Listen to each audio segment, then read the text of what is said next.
آئیے ایک اور حضور کا فرمان سنیے۔ آقا کریم علیہ السلام نے ارشاد فرمایا، حضرت عبداللہ ابن عباس روایت کرتے ہیں، حضرت ابن عمر نے بھی اس کو روایت کیا، اربعٌ اذا كنا فيك فلا عليك ما فاتك من الدنيا۔ حضور نے فرمایا چار چیزیں ایسی ہیں اگر تیرے پاس وہ ہیں تو دنیا کی کوئی چیز بھی تیرے پاس نہیں ہے تو پریشانی نہیں ہے۔ اگر چار چیزوں کا سرمایہ تیرے پاس ہے پھر دنیا کی کوئی چیز بھی تیرے پاس نہیں ہے، فلا علیک، تو تجھے کوئی دکھ نہیں ہونا چاہیے، کوئی پریشانی نہیں ہونی چاہیے اگر یہ چار چیزوں کو تجھے عطا کر دیا گیا، یہ چار چیزیں تجھے ودیعت کر دی گئی۔ تیرے پاس کچھ بھی نہیں ہے دنیا کی لیکن یہ چار چیزیں، وہ چار چیزیں کون سی ہیں؟ صدق الحدیث، بات کی سچائی، جب بھی بولتا ہے سچ بولتا ہے، جھوٹ بولنا چاہے بھی تو نہیں بول سکتا، حالات ایسے ہیں، دل کی حالت ایسی ہے، طبیعت ایسی ہے، کچھ لوگوں کے لیے سچ بولنا مشکل ہوتا ہے اور کچھ لوگوں کے لیے جھوٹ بولنا مشکل ہوتا ہے، اور اگر وہ کسی ایسے اوکھے ویلے پھنس بھی جائیں تو پھر بھی سچ کے دامن کو نہیں چھوڑتے ہیں۔ ہجرت کی شب ہے، حضرت صدیق اکبر حضور کو لے کر کے جا رہے ہیں، تو آپ جانتے ہیں کہ حضور علیہ السلام کی گرفتاری پر ابو جہل نے جو انعام رکھا تھا وہ بہت بڑا تھا، 100 سرخ اونٹ اور 200 اوقیہ چاندی اور بہت کچھ انعام اور اکرام اور تکریمات رکھی تھی۔ اب ایک شخص جو حضور کو جانتا نہیں تھا، حضرت ابو بکر سے بھی شناسا نہیں تھا، تو پورا عرب ڈھونڈنے نکل پڑا تھا حضور کو، تو ڈھونڈتے ڈھونڈتے حضرت ابو بکر کے پاس پہنچا اور حضور بھی ساتھ تھے، اس کو شک پڑا کہ جس کو ہم تلاش کر رہے ہیں وہ یہی نہ ہو، تو حضرت ابو بکر کو پوچھتا ہے کہ یہ شخص کون ہے؟ اب اگر حضرت ابو بکر کہیں کہ یہ حضور ہیں اور آقا کریم کا بتاتے ہیں تو پھر جو ہے وہ درست نہیں ہے، اور اگر کہیں کہ یہ حضور نہیں ہیں تو پھر ابو بکر کی زبان پہ تو سوائے سچ کے کبھی کچھ آیا ہی نہیں ہے۔ تو حضرت ابو بکر اس مشکل وقت میں پھنس گئے، ایک طرف محبوب علیہ السلام کی ذات ہے اور دوسری طرف صداقت کا امتحان ہے۔ عرب میں جب قافلے چلتے تھے تو لوگ ان کے ساتھ سفر کرتے تھے، اور اگر کسی کو تنہا سفر کرنا پڑتا تو چونکہ جس طرح آج کل سڑکیں ہیں اس دور میں سڑکیں نہیں ہوتی تھیں، تو جنگلوں کے راستے تھے، صحرائی اور پہاڑی راستے تھے، تو کچھ لوگ ان راستوں کے شناور ہوتے تھے اور ان لوگوں کو ساتھ لے کر کے مزدوری پہ اور یا جو ہے وہ مدد کے طور پہ ساتھ لے کر کے ان کی مدد سے وہ سفر کیا کرتے تھے، اور ان کو عربی میں ہادی کہتے تھے، گائیڈ جن کے ذریعے سے سفر کیا جاتا تھا۔ تو حضرت ابو بکر سے پوچھا کہ اس شخص نے کہ یہ تمہارے ساتھ کون ہے؟ تو حضرت ابو بکر صدیق ایک لمحے کے لیے تو پریشان ہوئے اور پھر فوراً کہا، ھذا ھادی یہدینی الی صراط المستقیم، یہ میرا ہادی ہے جو مجھے سیدھی راہ پہ لے کے جا رہا ہے۔ تو وہ سمجھا کہ یہ کوئی گائیڈ ہے، لیکن سیدنا صدیق اکبر بتا رہے تھے میرے دل و جان کا ہادی اور مرشد یہی تو ہے نا۔ تو سچ بھی بولا اور جو ہے وہ جو مقصد تھا وہ بھی پورا ہو گیا۔ تو کچھ لوگ سچ بولنا چاہیں تو نہیں بول سکتے اور کچھ لوگ جھوٹ بولنا چاہیں تو نہیں بول سکتے۔ اگر اللہ کسی کو یہ شان دے دے کہ اس کی زبان پہ سچ ہی آتا ہو تو اس کو دنیا کی کوئی اور شے نہ بھی ملے تو یہ ایک بہت بڑی دولت ہے۔ پہلی چیز جو حضور نے فرمائی سنیے، صدق الحدیث، اس کو جو ہے وہ سچ بولنے کی عادت ہو۔ سچ بولنا کبھی کبھی بڑا اوکھا بھی بن جاتا ہے۔ وہ بابا بلے شاہ نے کہا تھا، سچ آنکھیں پامبڑ مچ دینے، جب بندہ سچ کہے تو مشکلات تو پیدا ہوتی ہیں، اور آج کے اس دور میں جھوٹ کو فن جانا جاتا ہے، لیکن جو حق کی راہوں کے مسافر ہوں ان کو جو بھی قیمت ادا کرنی پڑے ان کی زبان سے سوائے سچ کے علاوہ کچھ آتا ہی نہیں ہے۔ اور ایک حدیث میں آتا ہے جب کوئی بندہ جھوٹ بولتا ہے اس کے منہ سے بدبو نکلتی ہے اور اللہ کے فرشتے ایک ایک میل اس سے دور ہٹ جاتے ہیں۔ تو سچ ہی مومن کا مزاج ہے اور مومن کی زندگی ہے۔ تو جس کو یہ چار چیزیں مل گئی ان میں سے پہلی چیز سچ، دوسری چیز وحفظ الامانہ، امانت کی حفاظت، وہ امانت مال کی صورت میں ہو، وہ قومی ملکی شخصی راز کی صورت میں ہو۔ جو اللہ کے بندے ہیں وہ امانت میں کبھی بھی خیانت نہیں کیا کرتے، یہ ایک بہت بڑی دولت ہے اگر کسی شخص کو نصیب ہو گئے، ورنہ پیسے دیکھ کر کے تو بڑوں بڑوں کے منہ میں پانی آ جاتا ہے اور اپنا دین اور اپنا ایمان بیچ دیتے ہیں۔ آج کل تو خیر لوگ چائے کے پیالی پہ دین بیچ رہے ہیں، آج کل تو جو ہے وہ چند ٹگوں پہ ایمان فروخت کیا جا رہا ہے۔ حضور نے اس دور کی نشاندہی کرتے ہوئے فرمایا تھا کہ لا یبق من الاسلام الا اسمہ ولا یبق من القرآن الا رسمہ مساجدہم عامرۃ وہی خراب من الہدی، اور پھر فرمایا تھا یصبح الرجل مؤمنا ویمسی کافرا یبیع الرجل دینہ بعرض من الدنیا، دنیا کی چند کوڑیوں کے بدلے لوگ ایمان بیچا کریں گے۔ تو یہ آج دور آیا ہے۔ ایک بندہ کہتا ہے کہ میں اگر جھوٹ نہ بولوں، اگر جھوٹی قسم نہ اٹھاؤں تو جو ہے وہ میرا سامان ہی نہیں بکتا۔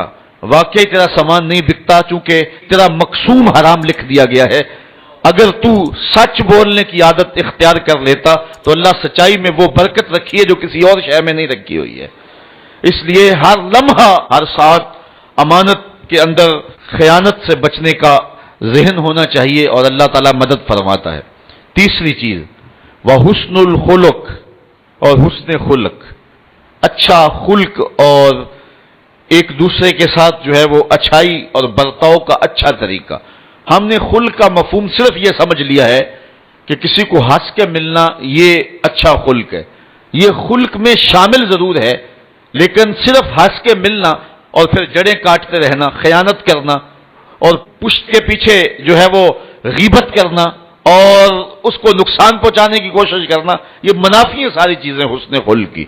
حسن خلق کا معنی یہ ہے کہ انسان جو ہے وہ ہر طرح سے ایک اچھا اخلاق اور اچھی عادات کا حامل ہو۔ صرف مسکرا کے مل لینا اور باقی اپنے لچھدر انداز وہی رکھنا یہ حسن خلق کے زمرے میں نہیں آئے گا۔ یہ حسن خلق کا ایک رکن تو ہو سکتا ہے لیکن مکمل حسن خلق یہ نہیں ہے۔ چوتھی چیز وعفت مطعم، اور لقمے کی پاکیزگی، رزق پاک ہو۔ رزق کی پاکیزگی اللہ کے قرب کا سبب ہے، باطن کی روشنی اور اجالوں کا ذریعہ ہے، اور دعاؤں کی قبولیت کے لیے بنیادی شرط ہے۔ آقا کریم نے ارشاد فرمایا ایک شخص لمبا سفر کر کے کعبۃ اللہ میں پہنچا ہے، یمد یدہ ہے، اور اپنے ہاتھ پھیلا کر کے لمبے لمبے ہاتھ کر کے دعائیں مانگتا ہے۔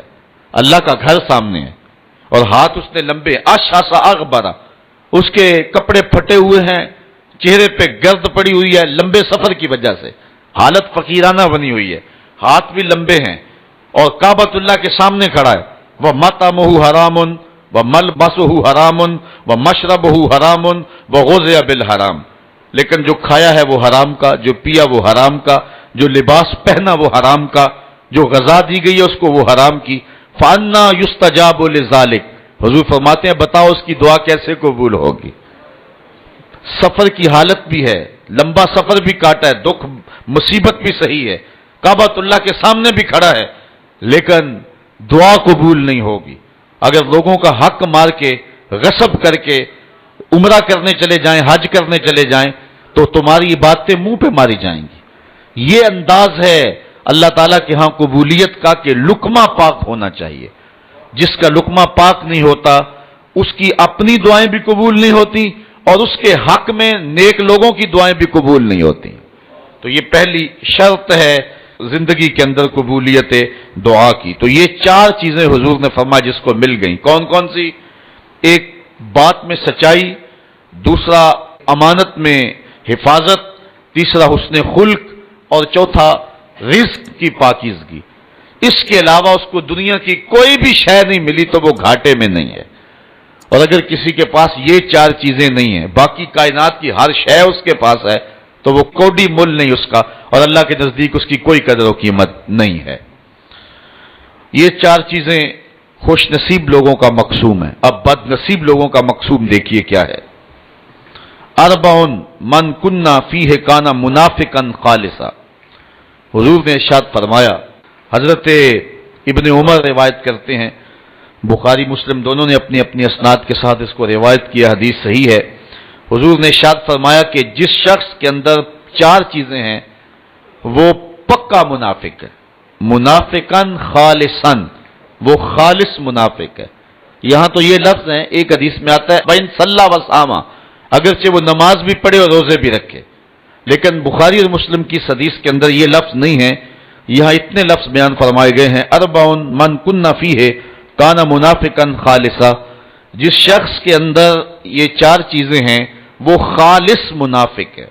ومن کانت فیہ خصلۃ منہن کانت فیہ خصلۃ من النفاق حتی یدعها، اور جس کے اندر ان چار خصلتوں میں سے کوئی ایک ہے تو اس میں منافقت کی ایک خصلت، ایک عادت پائی جاتی ہے، اس کو چاہیے کہ اس کو دور کر دے۔ جب تک وہ دور نہ کرے گا اتنی دیر تک جو ہے وہ خصلت اس کے اندر جو ہے وہ منافقت کا سبب رہے گی۔ پہلی چیز، اذا حدث کذب، جب بھی بولے تو جھوٹ بولے۔ آج میں اور آپ اپنے معاشرے کی ترتیب دیکھ لیں، جھوٹ ایک فن عظیم بن کے رہ گیا، اور یہ علامت میرے اور آپ کے آقا و مولا نے جو ہے وہ بتائی ہے خالص منافق کی، کہ منافق جب بھی بولتا ہے جھوٹ بولتا ہے، مومن جھوٹ نہیں بولتا۔ حضور علیہ السلام سے پوچھا گیا کہ حضور مومن بزدل ہو سکتا ہے؟ فرمایا مومن بزدل نہیں ہوتا، بہادر ہوتا ہے، لیکن ہو سکتا ہے کبھی بزدلی بھی کر جائے۔ پھر عرض کی کہ حضور مومن بخیل ہوتا ہے؟ کہا نہیں، مومن سخی ہوتا ہے، لیکن ہو سکتا ہے کبھی اس سے بخل بھی ہو جائے۔ پھر عرض کی گئی کہ حضور مومن جھوٹا ہو سکتا ہے؟ فرمایا جھوٹا نہیں ہو سکتا، یہ طے ہے کہ مومن جھوٹا نہیں ہو سکتا، وہ ہوتا سچائی ہے۔ تو یہ مومن کی شان ہے، اور منافق جب بھی بولتا ہے جھوٹ بولتا ہے۔ وَإِذَا وَعَدَ أَخْلَفَ، اور دوسری منافق خالص کی علامت یہ ہے کہ جب وہ وعدہ کرتا ہے تو پھر پورا نہیں کرتا۔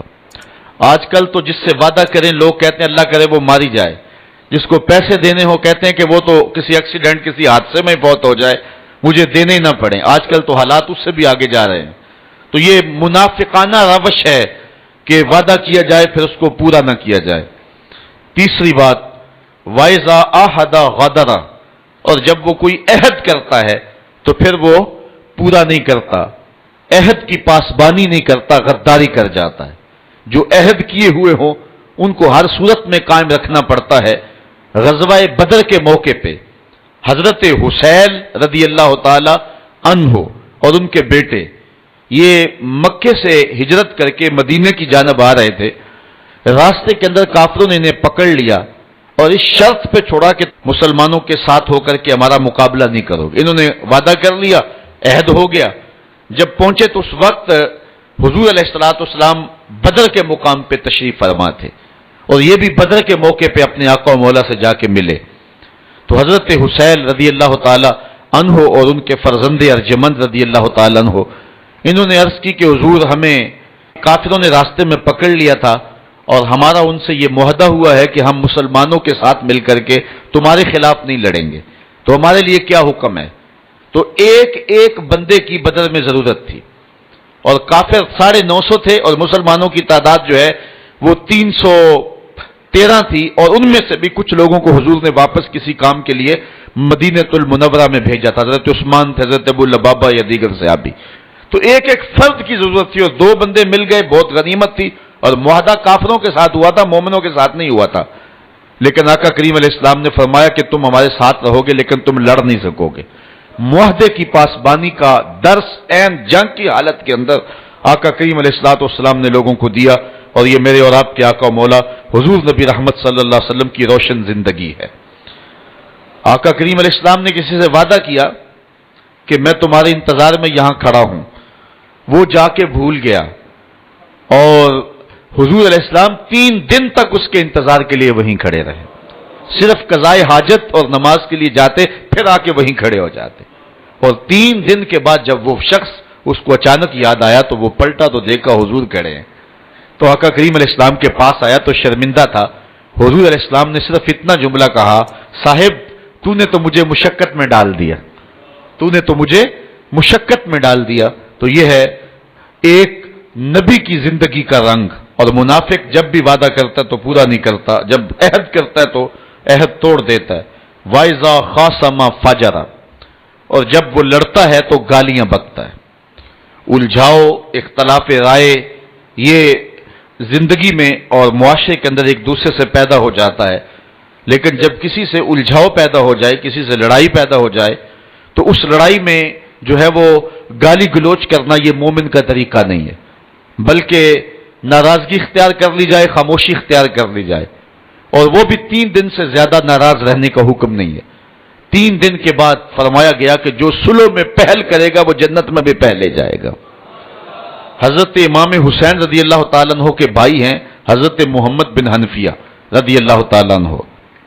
ماں کی طرف سے فرق ہے، باپ کی طرف سے سکے ہیں. آپس میں کوئی الجھاؤ ہو گیا، شکرنجی ہو گئی، 3 دن گزر گئے. حضرت محمد بن حنفیہ نے سوچا کہ امام حسین میرے بھائی بھی ہیں، بڑے بھی ہیں، پھر رسول خدا کی بیٹی کے بیٹے بھی ہیں، تو اگر ناراضگی ہوگی تو میں جا کے صلح میں پہل کر لیتا ہوں، کوئی بات نہیں. گھر سے چلے، راستے میں حضور کا یہ فرمان آیا کہ جو 2 مومن آپس میں الجھ پڑیں، جو صلح میں پہل کرے گا وہ جنت میں پہلے جائے گا. یہ حدیث یاد آئی تو واپس پلٹ آئے اور گھر میں آ کے کاغذ کے ٹکڑے پہ ان کو خط لکھا اور قاصد کے ہاتھ بھیجا کہ میرے بھائی، میں تجھے منانے کے لیے گھر سے چلا تھا، راستے میں حضور کا یہ فرمان یاد آ گیا، میں تو گوارا نہیں کرتا کہ آپ سے پہلے جنت میں جاؤں، تو اس لیے آپ مجھ کو آ کے منا لیں، میں ناراض ہو کے بیٹھا ہوا ہوں. تو حضرت امام حسین آئے اور اپنے بھائی محمد بن حنفیہ کو راضی کر لیا. تو ہمیں یہ درس دیا گیا ہے، ہمیں یہ سبق دیا گیا ہے.